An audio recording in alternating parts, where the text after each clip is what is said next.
Hi, I'm Sue Stockdale, your host for the Access to Inspiration podcast that has a social mission to help you be inspired by people who may be unlike you. We hope their experiences and insights cause you to reflect on your own perspectives about the world and to learn something new. If you like to read the transcription for this episode, hop on over to our website, accesstoinspiration.org, and you'll find it there. My guest for this episode, number 81, is Abigail Griebelbauer, whose experience of lockdown was the inspiration for her to begin her career as an author and publisher of children's books. Abigail didn't see the representation of dyslexia in books, particularly picture books, while growing up, which sparked the idea behind her first book, D is for Darcy Not Dyslexia, which is partly based on her own life growing up with dyslexia. Welcome to the podcast, Abigail. Thanks so much for having me. As I was reading about your background and your experience, Abigail, education seemed to be a really common theme in all of the things that you do. What makes education of particular interest to you? I think education is so valuable and so important, and it can help a person grow and change and evolve. And so I think that makes a huge impact for every single individual. And I'm imagining that your own experience of being educated and growing up has shaped what you're doing now. Absolutely. So in second grade, I was actually diagnosed with dyslexia. And so ever since then, my education journey has been, I would say, different than probably neurotypical individuals. So I think that has pushed me to have patience and persevere through a lot of different hardships throughout school.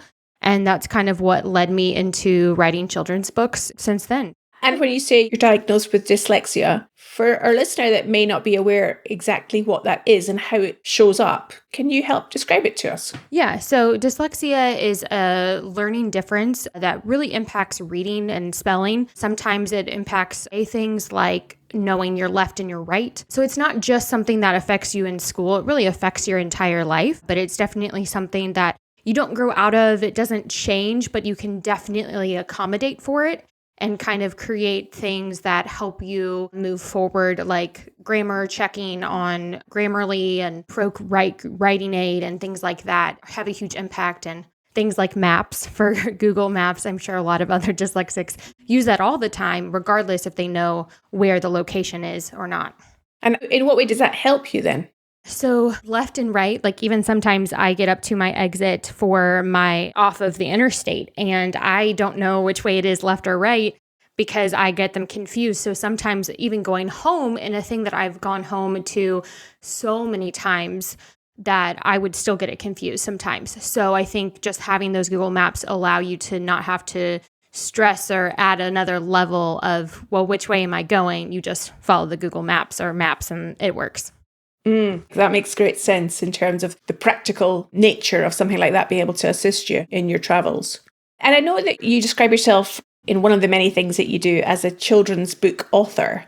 What got you interested in writing books for children? Yeah, so my background is actually special education, elementary education. That's what the degree I graduated from, and I ended up teaching full-time for 2 years inside the classroom as a fifth grade teacher. And it really was that second year that I realized if I'm telling my students that they need to follow their dreams and really follow whatever aspirations they have in life, that I have to do that as well. And so that's kind of what sparked the idea of living abroad. And it actually was 2019, that end of that school year. So it was 2019, 2020 school year was my first year that I wasn't full-time teaching.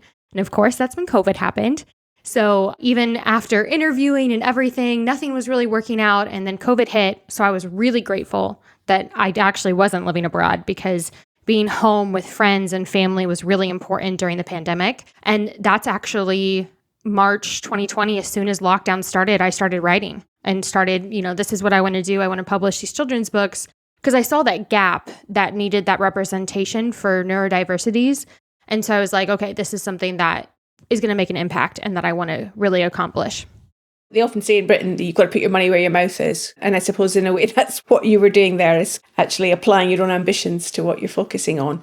Thinking about it in any typical non-neurodiverse children's book, what would you have to add in to help people with dyslexia or other special needs to be able to accommodate their preferences in a book? Yeah, absolutely. It's a great question.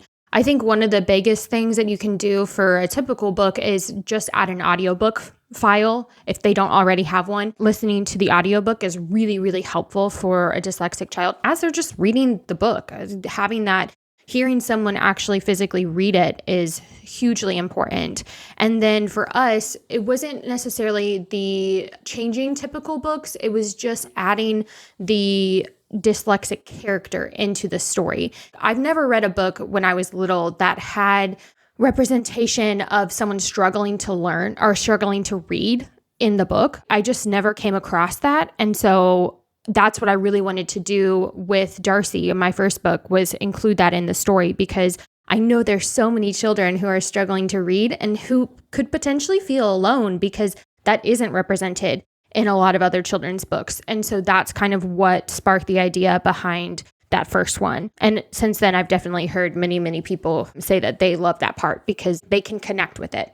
And given then that if you're including characters that are struggling to read, how do they then learn in your storybook? Yeah, absolutely. So for Darcy specifically, one of her strengths is creativity and art. So we follow her journey along an art fair that she's like working towards. One of the really important things with creating Darcy was we didn't want it to be inauthentic in terms of she's struggling to read and by the end of the book she's a great reader, because you're not going to get that in a week. You're not going to get that right away. So that was a really important piece to it, was to show that she can grow and she can learn, but it's going to take some time. So her art piece at the end is actually what I would describe as reading could be like for her. And so at the end, it's an open book flat with like all of these beautiful things coming out of this book. So it's showing what reading could be for her in the future. And so I think that that was a really important piece to add, but I think keeping authentically, she is going to struggle for a little while, and having a really great friend with her, Clara, and having a really amazing teacher, Miss Williams, to help her along the way was another piece that was really important. So you're highlighting what a child's strengths can be in other ways in the book. Even although they may struggle to read, they bring other talents that then are the uniqueness that they bring to the world. Yeah, absolutely. And creativity is actually a dyslexic strength as well, too. So it kind of is a twofold. Dyslexia doesn't just bring those negative things of challenges, but they also have positives, too. And from your own experience, so not writing books for children, but from your own experience of navigating the world with dyslexia, what are some of the other challenges that you've encountered over the years? And then how have you managed to get around them? I think grammar is definitely a huge one with writing and just trying to get words out on the paper, which is ironic because I am an author. But I think that Grammarly has been a huge help in terms of that if I don't have somebody around. But I also ask for help too. So when there's someone around that can help me, I really just ask them to read it really quickly, because that takes 2 minutes and it would take me probably 30 minutes to an hour to do that one thing, just to read it and reread it and reread it. And sometimes I still won't catch the error even after reading it 20 plus times. And so I think that a huge piece for me personally has been learning how to ask for help. I think that is one of the best things that a dyslexic or any individual who's struggling with anything can do, because it helps you get back that time that you would lose. And if you can improve and update those things too, then you're just learning at a faster pace. So I think learning to ask for help is one of the most valuable things that anybody can do. I certainly agree with that. What made it easier for you, or what did you tell yourself when you had to find a way to be able to ask for help more easily? Because it is a thing that many people struggle to do. I think it started actually in high school when I had a resource period where I had that 45 minutes to ask for help. And it was really given to me of like, okay, this is your time to ask for help. And I saw the value of the time saved after school, because I knew that if I had not asked that question during those 45 minutes, I would have been spending 2 hours on it at home at night. And so I think I saw just the value of that so early on that it kind of stuck with me. And it's something that I've always just done. And I've never really had too many people come back as like negative in terms of, oh, why are you asking me for help? typically everyone's pretty okay with just reading through something real quickly or answering a question. And if they don't know or they don't have time, they let me know and that's fine. And I find someone else or I just do it myself that time. There's kind of a hidden benefit for the recipient of the person that's actually providing the help, that they feel good too very often. Exactly. That they've been able to help somebody else. So it can be a benefit all round. Just picking back up on the getting into being a children's book author, Abigail, and you mentioned that one of the ways that children can learn more quickly is to have also an audio book. It strikes me as slightly ironic that you're writing children's books. Why not video or audio or podcasts? Yeah, that's a really good question. I never even considered video or podcast simply because the reason behind creating the children's book was because I didn't see the representation in the children's book. And so I thought that that was the perfect way of allowing this conversation to start at a young age.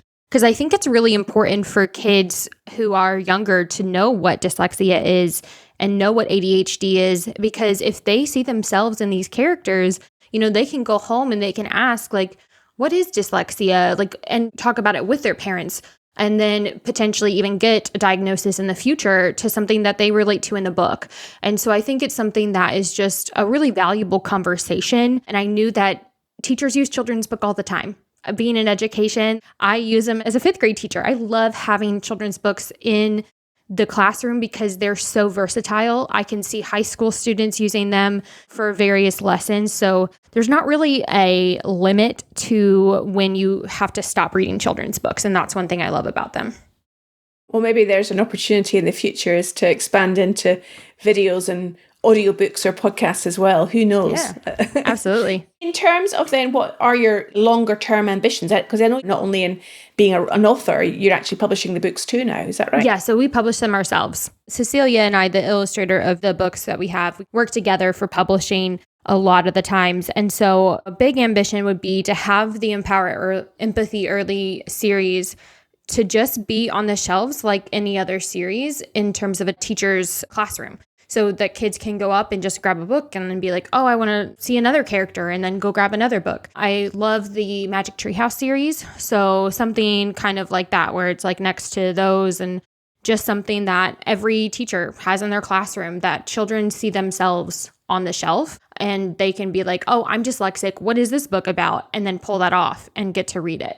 As you're talking, Abigail, you're reminding me of that entrepreneurial characteristic that really you're bringing to what you're doing. You're seeing possibilities and you're making something happen. With many creatives, there's creating their thing, whether it's a piece of art, a audio, a podcast, or in your case, a book. How do you then distribute it? How do you get it out to your wider audience so that it can appear on the bookshelves in the schools across America or elsewhere? That's an amazing question because it is really, really different. Like writing the book and publishing it is a completely different thing than actually marketing the book. There's a online school, I guess you could call it, self-publishing school. And I've had a coach through there. I've been working with them for the past 2 years. And the thing I love about that is that they teach you how to self-publish it. It's not about them publishing the book. That was something that was really important for Cecilia and I. We really wanted to make sure that we published it ourselves because we felt that a lot of traditional publishers would make decisions based off of what would sell the best. And our decisions were behind being authentic and adding that representation. And so we didn't want something to be diluted or to not include some element of the book that was really vital to us. But a traditional publisher would say, no, we're not going to put that in there type of thing.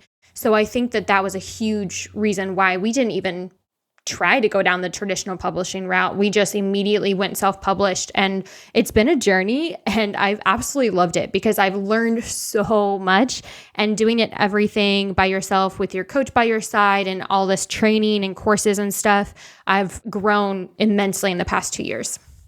So it sounds like it's been quite a journey. What have been some of the obstacles or challenges that you've encountered, and how have you got around them?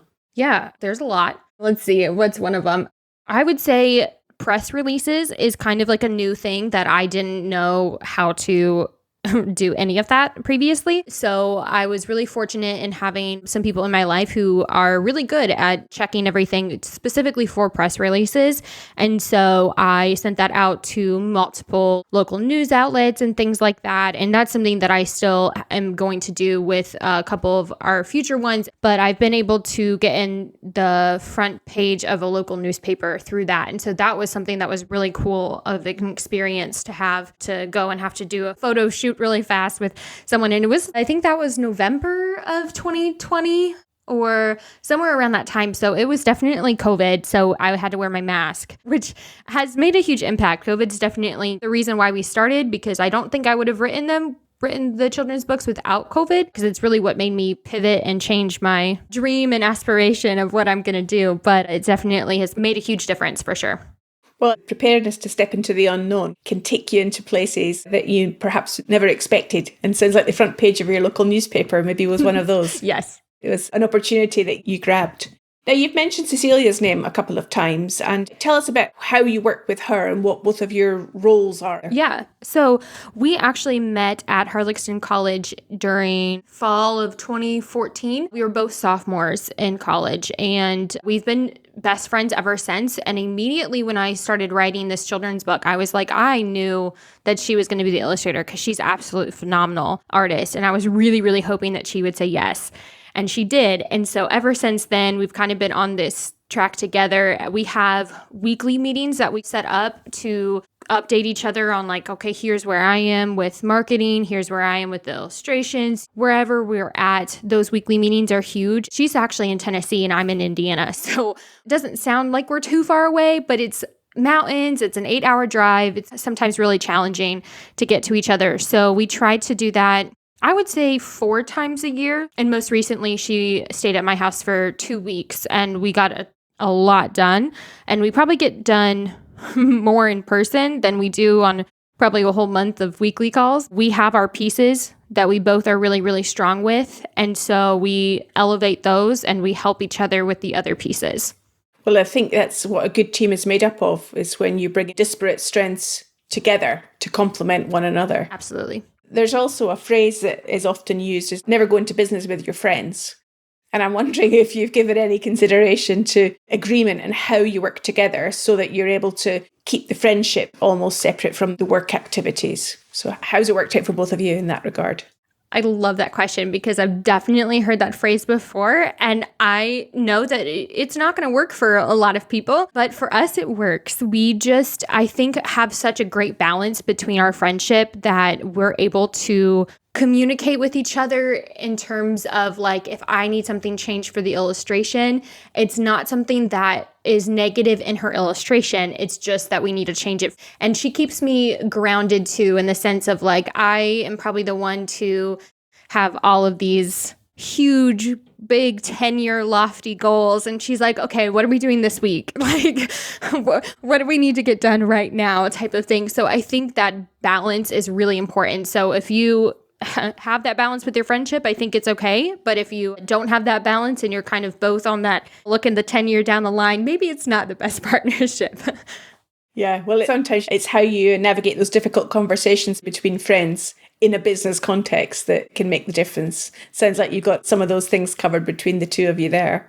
With the 10-year lofty goals that you mentioned there, Abigail, what are the ambitions for the books? Right now, we sell our books through Amazon, through another printer called Ingram Sparks. And so our lofty ambition 10 years plus, or hopefully sometime before then, we would love to print them and then sell them on our own website. That's something that is really important to us, to be able to give a little bit of a discount and sign the books too. Right now, we don't have that ability to order in bulk. And that's something that we definitely want to strive for. I would love to get a place, maybe in Florida, I don't know, where it's kind of like a house that we can travel to and have that be our home base so that we both can travel instead of traveling to each other's houses.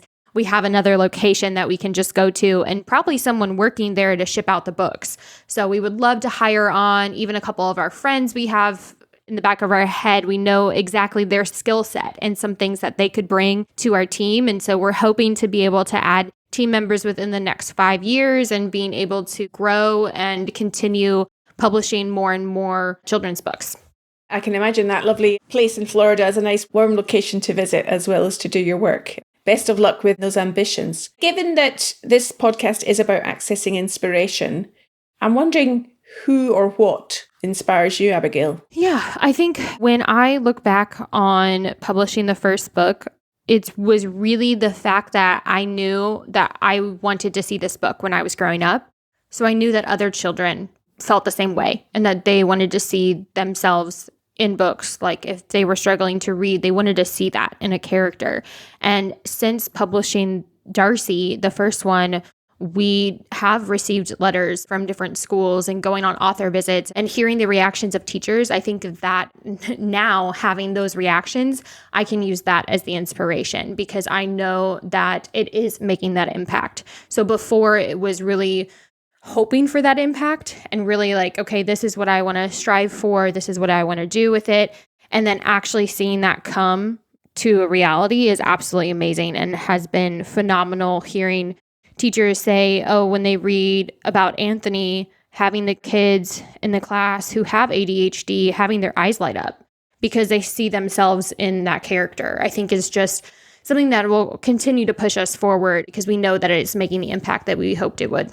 Feedback's so important, isn't it? When you get those messages to know that what you're doing is making a difference, it can inspire you to do more of it. Absolutely. You also threw into the conversation then ADHD and as discrete from dyslexia. How do you write about that in your stories? What are the ways that the reader can identify with that? Yeah, so for ADHD, we have Anthony use fidgets. So that's something that students in the classroom could potentially be using fidgets. So it's something that they can see, oh, not everyone is using them. It's only when they specifically need it. Anthony does theater for the first time. So it's something that he's moving and he can hyper focus on dance because he loves the dance aspect of it. But then when he has music rehearsals, that's a little bit harder for him. So I think it's finding that balance between his focus.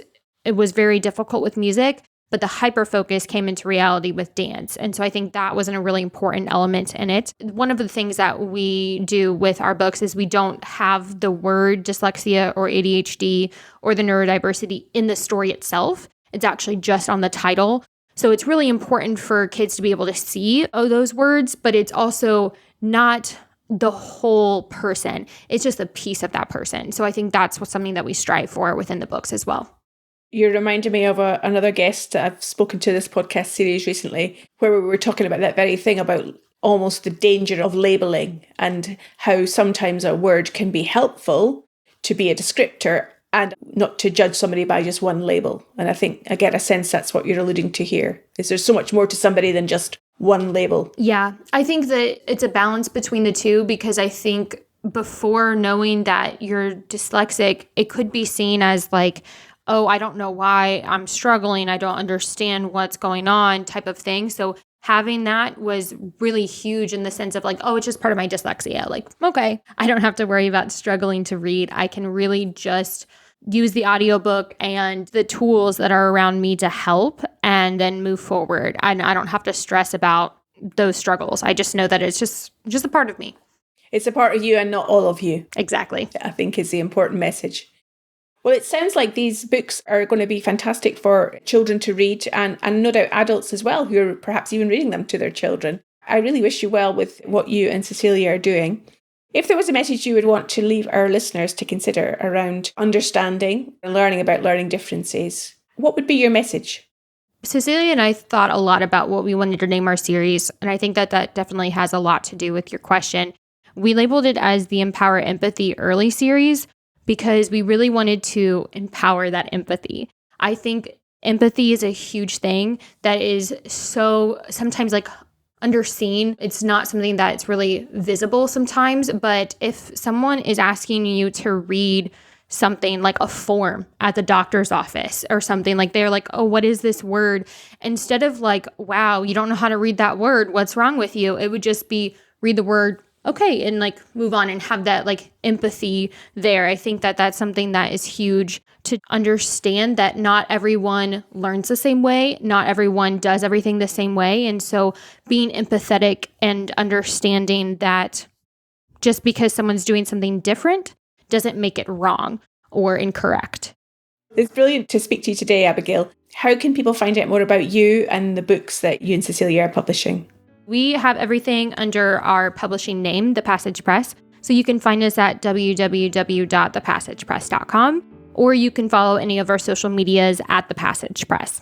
Fantastic. Well, we'll make sure we put links to those in the show notes so people can follow on and find out more about you and connect with you. Great to speak to you today, Abigail. I wish you well as you go forwards. Thank you so much for having me.